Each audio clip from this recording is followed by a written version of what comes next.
My brother Roderick called 911 screaming that I'd abandoned my 5-year-old son at his house. Within an hour, there was an Amber Alert with my face plastered across every phone in the state. Police cruisers surrounded my workplace. My coworkers stared at me like I was a monster. But while police were hunting for me, treating me like some deadbeat mother who dumped her kid and run, my 8-year-old nephew Colby whispered 7 words that changed everything. Dad, why is Mason in the shed? My name is Francine Porter. I'm 32 years old, a single mother, and I work as a dental hygienist at a family practice downtown. Every morning for the past 2 years, I followed the same routine. Wake up at 6, get Mason ready, drop him at my brother's house by 7:30, and make it to work by 8:15. It's not glamorous, but it works. Or at least it did until that Tuesday when my own brother decided to teach me a lesson about parenting. Mason is my whole world. He's 5 years old, obsessed with dinosaurs, and has these huge brown eyes that see everything. He's quiet around strangers, but comes alive when he's talking about T-Rexes and velociraptors. His father left when Mason was 2, said he wasn't ready for the responsibility. Fine by me. Mason and I figured it out together. We're a team. My brother Roderick is 6 years older than me. Growing up, he was the golden child. Football star, married his high school sweetheart Darlene, started his own landscaping business. The American dream, right? He has one son, Colby, who just turned 8. Colby's a sweet kid, loves soccer and video games, looks up to his dad like he hung the moon. At least he used to. Darlene works as a real estate agent, one of those polished women who always looks like she stepped out of a magazine even at 7 in the morning. She's actually nice once you get past the perfect exterior. She'd watch Mason along with Colby while working from home, scheduling showings around the boys' routines. It seemed like the perfect arrangement. Family helping family. But something had been shifting lately. Little comments from Roderick about how I was raising Mason. Boys need to toughen up, Francine. You can't baby him forever. Or maybe if he spent less time with those dinosaur books and more time outside, he'd be more normal. Each comment was a tiny paper cut, individually harmless but collectively starting to sting. That Tuesday morning, Mason had been clingy. He'd wrapped his arms around my leg when we got to Roderick's front door, his dinosaur backpack dragging on the porch. "Mommy, can I come to work with you?" he'd asked. "You know you can't, sweetie, but you'll have fun with Colby today. Aunt Darlene said she'd make those pizza rolls you like for lunch." "Uncle Rod doesn't like when I talk about dinosaurs," Mason had said quietly, and something in his voice made my chest tight. "Did Uncle Rod say something mean to you?" Mason shrugged, that little kid shrug. "That means yes, but I don't want to get anyone in trouble." I'd knelt down, meeting his eyes. "You listen to me, Mason James Porter. You are perfect exactly as you are. If you want to talk about dinosaurs all day long, you do that. Don't let anyone make you feel bad about what you love, okay?" He'd nodded, given me a small smile. "Okay, Mommy." Darlene had opened the door then, cell phone pressed to her ear, gesturing apologetically. "Real estate emergency," her expression said. She'd waved us in and disappeared into her home office. Roderick had been in the kitchen, staring at his laptop, a cup of coffee steaming beside him. "Morning, Rod," I'd said, helping Mason out of his jacket. "Yeah, morning," he'd muttered without looking up. "Darlene's got 3 showings today. I'm working from home." "Thanks for watching him. I know it's a lot." He'd finally looked up then, and something in his eyes had seemed off. Too bright, maybe. Too intense. "Family helps family, right? That's what you always say." "Right," I'd agreed, though something about the way he'd said it made me uncomfortable. I'd kissed Mason goodbye, told him I'd see him at 4 like always, and headed to work. Just another Tuesday. Except it wasn't. Because while I was cleaning teeth and making small talk with patients, my brother was orchestrating something that would flip my entire world upside down. All because he thought I needed to learn a lesson about taking advantage of family, about raising my son wrong, about being the kind of mother he didn't think I should be. Life as a single mom meant creating our own version of normal. Mason and I had lived in the same 2-bedroom apartment for 3 years, the walls covered with his dinosaur posters and my attempts at making it feel like home. Every morning started the same way. Mason would pad into my room at 6:15, carrying his stuffed triceratops, and whisper, "Mommy, is it a work day or a home day?" Work days meant Uncle Roderick's house. Home days meant pancakes and cartoons and trips to the library. That Tuesday had been a work day. I'd made Mason his favorite breakfast, scrambled eggs with cheese smiley faces, while he sat at our small kitchen table organizing his plastic dinosaurs by period. The Jurassic period had the most long-necked ones, he'd informed me seriously, moving his Brachiosaurus next to his Diplodocus. "Is that so?" I'd asked, pouring orange juice into his favorite cup, the one with the T-Rex on it. "Miss Patricia at the library said so. She saved me a new book about the Triassic period. Can we go get it Saturday?" "Of course we can, buddy." This was our life. Simple, structured, safe. Mason thrived on routine, and I'd built our whole world around making sure he had that stability. My job at Dr. Brennan's dental practice paid decent money, enough to cover rent and Mason's needs, with a little left over for his books and museum trips. The health insurance was good, and the hours worked perfectly, with Roderick and Darlene's babysitting arrangement, or so I'd thought. Looking back, the signs had been there for weeks. Roderick had started making comments during pickup times. "You know, Francine, most kids Mason's age are in proper daycare, with structured activities, other kids to socialize with." "He socializes with Colby," I'd pointed out. "Colby's 3 years older. Mason needs kids his own age, kids who can teach him how to be, normal." That word, normal. Roderick had been using it a lot lately. 2 weeks before that Tuesday, there'd been an incident. I'd arrived to pick up Mason and found him crying in the backyard. Roderick was standing over him, holding a football. "What happened?" I'd asked, running to Mason. "Kid needs to learn to catch a ball, Francine. Can't go through life afraid of everything." "He's 5. Colby could catch when he was 4. I'd scooped Mason up, feeling him tremble against me. "Not everyone has to be athletic, Rod." "This is what I'm talking about," he'd said, shaking his head. "You coddle him. No father figure, no discipline, no push to be better. You're setting him up for failure." I'd left without another word that day, but the comment had burrowed under my skin. Was I doing something wrong? Mason was happy, healthy, smart. He knew every dinosaur name I'd never heard of, could tell you what they ate and when they lived. His preschool teacher had called him gifted, but Roderick made it sound like something was broken that needed fixing. Darlene had always been the buffer between us. She'd pull me aside sometimes, say things like, "Don't mind Rod, he's just stressed with work. You're doing great with Mason." But even she'd started suggesting things. "There's a great little league team Colby's on. Maybe Mason would enjoy it?" Or, "I found this STEM camp that might be perfect for Mason. They do robotics instead of dinosaurs, but he might like the change." The change. Like dinosaurs were something he needed to grow out of. That Tuesday morning, as I'd driven to work after dropping Mason off, I'd actually considered looking into daycare programs. Maybe Roderick had a point. Maybe I was holding Mason back by keeping him in this family bubble. The guilt of single motherhood was constant, this nagging voice saying, "You're not enough. You're doing it wrong. He needs more than you can give." Dr. Brennan's office was my escape from those thoughts. There, I was good at my job. Patients requested me specifically. I knew what I was doing. My coworker Gina always said I had the gentlest hands in the practice, that I could clean teeth so carefully that kids fell asleep in the chair. "You're like the tooth fairy's favorite assistant," she'd joke. That morning, I'd had back-to-back patients starting at 8:30. Mrs. Chen and her whole family, all routine cleanings. I'd been in the middle of explaining proper flossing technique to her teenage son when everything started to unravel. When my phone, supposedly on silent in my locker, somehow started ringing loud enough that everyone in the office could hear it. At 11:47 a.m., my phone exploded with notifications. The sound pierced through the usual hum of the dental office, even though it was supposedly in my locker on silent. Our receptionist, Gina, burst into the treatment room where I was finishing up with Mrs. Chen's teenager. "Francine, you need to call your brother. Now. He's called the office 4 times. My hands went cold inside my latex gloves. "Is Mason okay?" "I don't know. He just keeps demanding to speak to you. He sounds really upset." I ripped off my gloves and mask, apologizing to my patient as I rushed to the break room.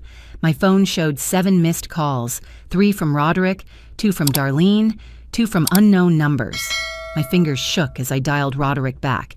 He answered before the first ring finished, and his voice hit me like a physical blow. "Where the hell are you?" "I'm at work, Rod." "What's wrong? Is Mason hurt?" "Don't you dare act confused. You left him here. You just dumped your kid and disappeared. What kind of mother does that?" My mind went blank. "What are you talking about? I dropped him off this morning like always." "You were supposed to pick him up at 9. It's almost noon." 3 hours, Francine. Your son has been asking for you for 3 hours. 9? Roderick, I never pick him up at 9. It's always 4 o'clock. You know this. Stop lying. I have it right here in my calendar. You texted me yesterday saying you needed him picked up at 9 for a dentist appointment. I rearranged my entire work schedule. I never texted you anything like that. Check your phone. I did check, and you know what? I'm done covering for you. I called the police. They need to know what kind of neglect is happening here. The room spun. You called the police? Damn right I did. Child abandonment is a crime, Francine. Maybe this will finally wake you up to what a disaster you are as a mother. He hung up. Immediately, my phone rang again. Unknown number. Ms. Francine Porter? The voice was professional, clipped. This is Officer Wilmot with the police department. We need you to come to the station immediately regarding your son Mason. Is my son okay? Please just tell me if he's okay. Your son is safe, ma'am. He's at your brother's residence. But we need to discuss the situation. Your brother has made some serious allegations about child abandonment. I didn't abandon anyone. I'm at work. I've been here since 8:15 this morning. Ma'am, please just come to the station. We've issued an alert for your safety and Mason's welfare. We need to resolve this immediately. An alert? They'd issued an alert. My face was probably on every phone in the city right now, labeled as a mother who'd abandoned her child. Dr. Brennan appeared in the doorway, his face grave. Francine, take the rest of the day. Go handle this. I grabbed my purse, my keys, trying to think through the panic. Gina stopped me at the door. Hey, breathe. Whatever this is, we know you. We'll verify you've been here all morning if needed. The drive to the police station was a blur. Every red light felt like an eternity. My phone kept buzzing with texts, some from numbers I didn't recognize. I glanced at one at a stoplight and my stomach dropped. Someone had shared my Facebook profile in a community group with the caption, "This is the mother who abandoned her kid. Share so she can't run." The police station lobby was chaos. Roderick was there, red-faced and pacing, gesturing wildly to 2 officers. When he saw me, he pointed like I was a criminal he'd been hunting. There, finally. Do you have any idea what you've put us through? Darlene had to cancel 3 showings. Mason won't stop crying, all because you decided you needed a day off. Where is my son? I kept my voice level, though everything in me wanted to scream. He's safe, Officer Wilmot said, stepping between us. He's with your sister-in-law at your brother's house. I need to see him. Right now. First, we need to take your statement, the officer said. Mr. Porter has made serious allegations. He says you've been increasingly erratic, that you often leave the child for extended periods, that today was the last straw. That's insane. I drop Mason off every morning at 7:30 and pick him up at 4. Every single day. Check with my job. Check my phone. I have nothing to hide. Roderick stepped closer. She's lying. She does this all the time. Dumps him and disappears. I'm tired of enabling her neglect. Someone needs to check if that boy is even safe with her. Officer Wilmot separated us immediately, leading me to a small interview room while another officer took Roderick somewhere else. The fluorescent lights hummed overhead as I spread everything out on the metal table. My phone, my work schedule, my text messages with both Roderick and Darlene going back months. My hands moved with desperate efficiency, building my defense against an accusation I still couldn't fully comprehend. Look, I told Officer Wilmot, scrolling through my messages. Every single text about pickup times. Always 4 p.m., never 9. There's nothing here about any appointment today. The officer studied my phone, his expression neutral. Your brother showed us a text on his phone, said 9 a.m. pickup for a dentist appointment. That's impossible. Mason doesn't even have a dentist appointment. His last cleaning was 2 months ago, and the next one isn't until January. I can call Dr. Brennan's office right now and verify that. Ma'am, what concerns me more is that your brother waited until almost noon to call us if the pickup was supposedly at 9. That detail hit me like cold water. You're right. If he really thought I'd abandoned Mason at 9, why wait 3 hours to call for help? Officer Wilmot made a note. We're going to need to verify your whereabouts this morning. Call my office. I clocked in at 8:13 a.m. My first patient was at 8:30, Mrs. Chen and her family. I've been in back-to-back appointments all morning. Gina at the front desk can confirm everything. While he made the calls, I sat there trying to piece together what was happening. Roderick had always been controlling, but this was beyond anything I could have imagined. Then another thought struck me, sharp and terrible. Officer, where exactly is Mason right now? You said he's safe, but where is he specifically? Your sister-in-law confirmed he's at the house. She returned from her showings when your brother called her about the situation. But where in the house? Is someone actually with him? Can someone physically verify they've seen him? The officer looked up from his notepad. Are you suggesting something?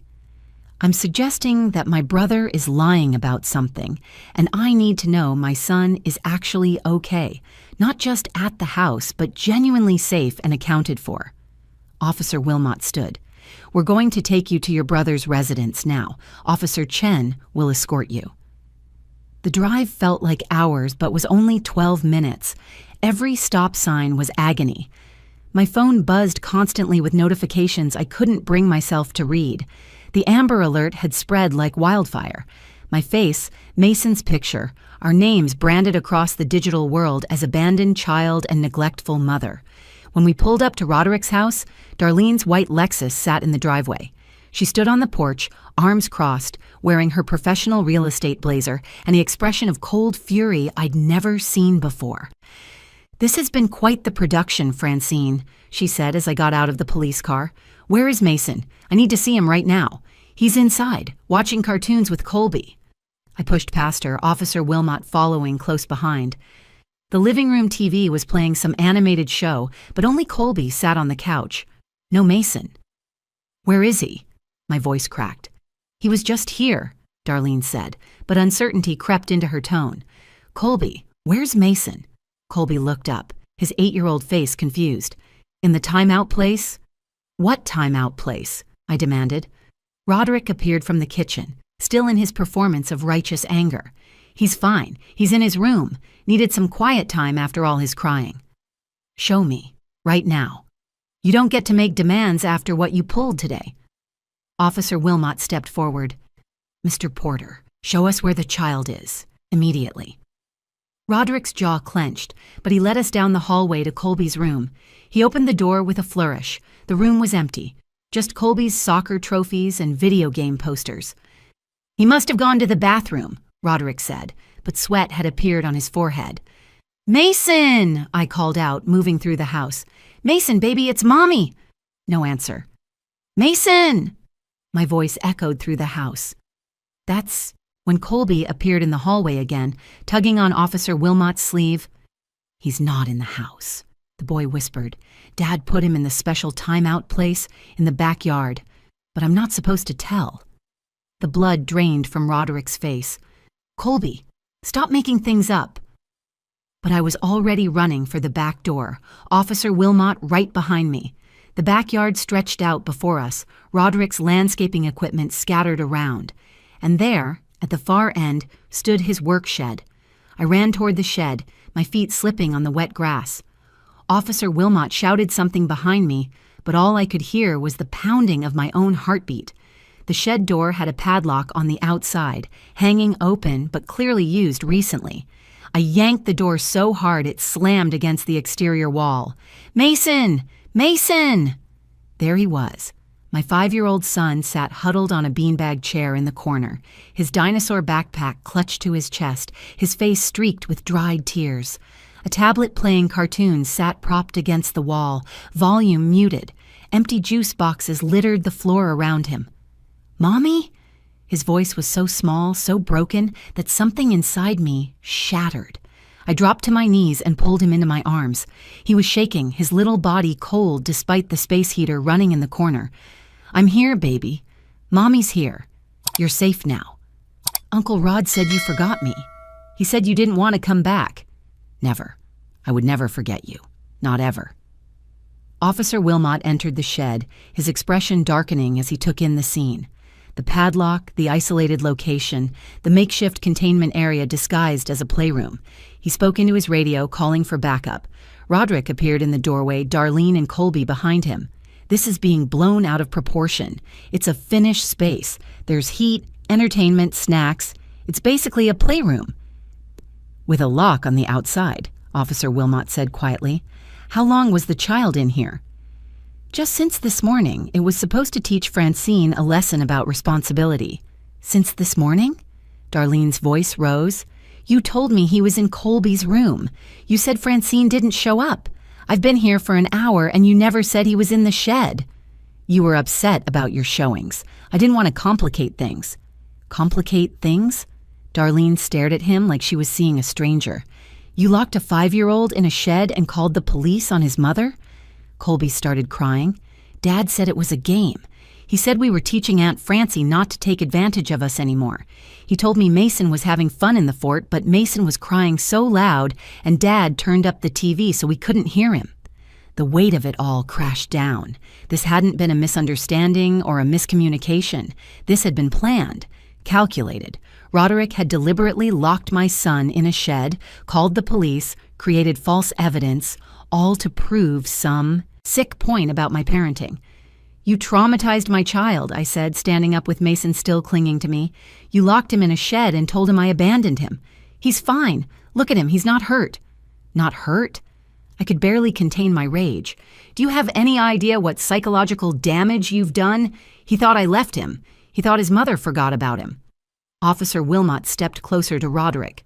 Mr. Porter, I'm placing you under arrest for false reporting and child endangerment. This is ridiculous. I'm the one who called you. She's the neglectful parent. She dumps him here every day while she works, expects free babysitting, never pays us anything.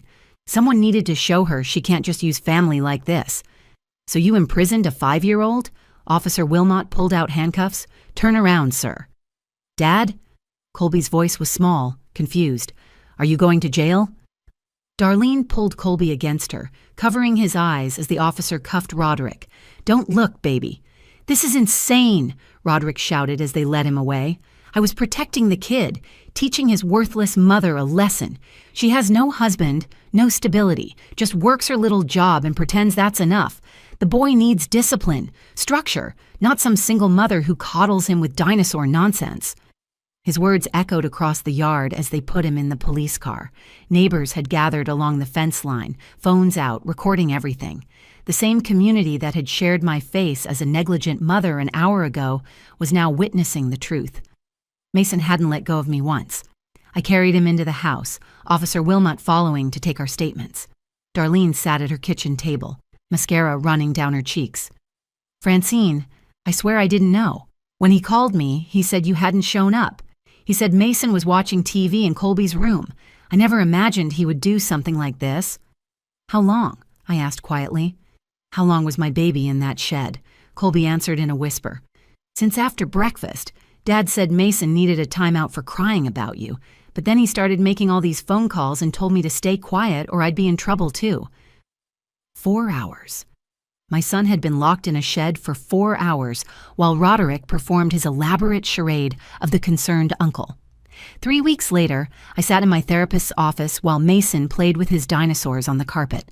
Dr. Martinez had been recommended by the Police Victim Services Coordinator, specializing in childhood trauma.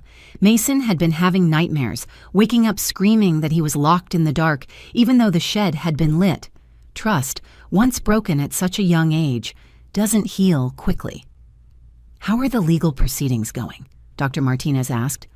Roderick pled down to a misdemeanor, false reporting and reckless endangerment. He got probation, mandatory parenting classes, and a restraining order. He can't come near Mason or me for 2 years. And how do you feel about that? I watched Mason carefully arrange his dinosaurs in a protective circle. Angry, he traumatized my child and got a slap on the wrist, but also relieved it's over. The trial would have been harder on Mason. The Amber Alert had been canceled within hours, but the internet never forgets. Screenshots circulated for days. Local mother abandons child followed immediately by plot twist, uncle locked kid in shed. My coworkers had been supportive, but I still felt the weight of those initial judgments from strangers who'd been so quick to label me an unfit mother. Darlene filed for divorce the day after Roderick's arrest. She'd brought Colby over last week, the first time since everything happened. The boys had played together while she and I sat on my small balcony, drinking coffee in silence before she finally spoke. I keep thinking about all the signs I missed. The way he'd criticize your parenting, his obsession with Mason being too soft, the comments about single mothers. I made excuses for all of it. It wasn't your fault, Darlene. I was complicit through silence, though. When he'd say those things about you and Mason, I should have shut it down. Instead, I just tried to keep the peace. She was right, but I didn't have the energy for that conversation. My focus was on Mason, on helping him feel safe again. The real conversation happened 2 days ago. Darlene had called, asking if she could bring something over. She arrived with a box of Mason's things from their house and an envelope. "What's this?" I asked. "Every penny we saved on childcare for the last 2 years. Roderick was right about one thing. We never paid you for watching Colby all those mornings before school when I had early showings. It was always family helping family, but it was never equal, was it?" I stared at the check. "Darlene, I can't take this." "Yes, you can. Use it for Mason's therapy or college fund, or just take him to see real dinosaur bones at that museum he loves. Just take it." Mason had made progress. His teacher reported he was engaging with classmates again, sharing his dinosaur knowledge with his usual enthusiasm. Last week, he'd given a presentation about the Mesozoic era that had the whole kindergarten class captivated.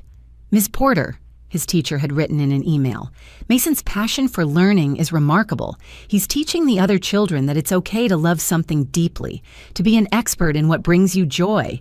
That's a gift." I'd printed that email and kept it in my wallet.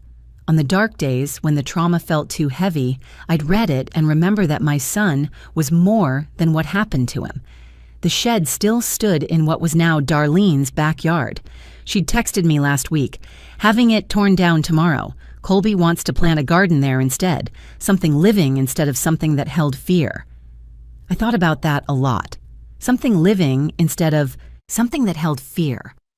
That's what we were trying to build too, Mason and I. New routines that felt safe, new trust in a world that had briefly turned upside down.